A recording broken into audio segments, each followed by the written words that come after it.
Given the right Madam to speak. I am the President, movant kanina pa po here. ako nakatayo dito at I need to nagtataas ng speak kamay. because I am the movant. Senator Madam Redante President. Marcoleta. Thank you, Madam And then we President. hear Senator Risa Ontiveros. Thank you, Madam and Senator President. Problema Erwin natin, Tulfo. Madam President. Yes, The proceed. Senate President invoked Section 136, Paragraph 2. Kung babasahin po natin ito, Madam President, napakasimple lang. Ito pong Section 136, Paragraph 2, is a special provision in precisely amending our rules. Yung Section 24 po, this is a general rule. Kung mapapansin po ninyo, it presupposes that it will take up all the bills referred to that committee.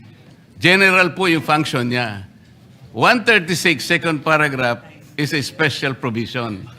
Sa principle po ng batas, yun pong special provision takes precedence over a general provision. Yun lang po, basahin po ninyo. Hindi nga po, it will not even take one day because this is not a new motion. Kung mapapansin nyo, ni-reiterate ko lang po ito eh. It was already moved last May 11 pa po. So that is even more than one day. So who is talking about one day here? Ang pinag-uusapan po natin, unless we respect Section 136, ang linaw-linaw po, it talks about the rules may also be amended. Diretso po ito eh. So this takes precedence over Section 24. Simpleng-simple lamang po ito eh.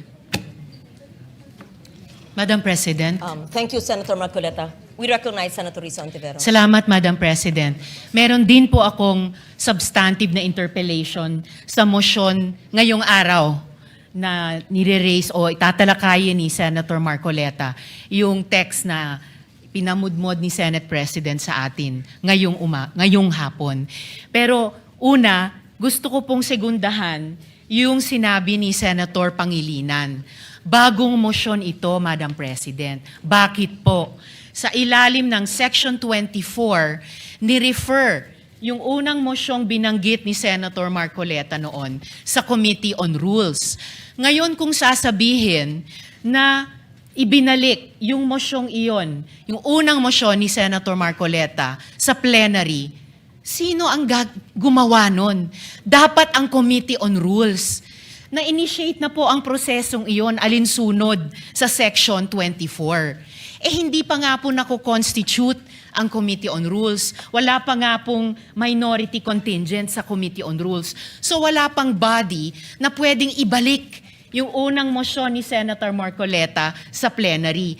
Kaya ko sinusugundahan ang sinabi ni Senator Pangilinan. Ito pong mosyon na gustong talakayin ni Senator Marcoleta at pinamudmod ni Senate President sa atin, bagong mosyon po siya. Kung kaya't nag-a-apply po ang Rule Section 136 na kailangan bigyan ng isang araw pa pagkatapos ito i-move para talakayin. And tama si Senator Pangilinan, sa Lunes pa po yun, Madam President. Salamat, Madam President. Madam President, without giving meaning to anything, ito Senator pong Marcoleta. mahirap kasi kung wala po tayong legal background dito. Kaya sinasabi ko na nga po, hindi po bagong motion ito eh.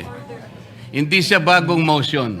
Kasasabi ko lang po, May 11, minub ko na po ito Madam eh. Sino po magsasabi na bagong motion? Point of order.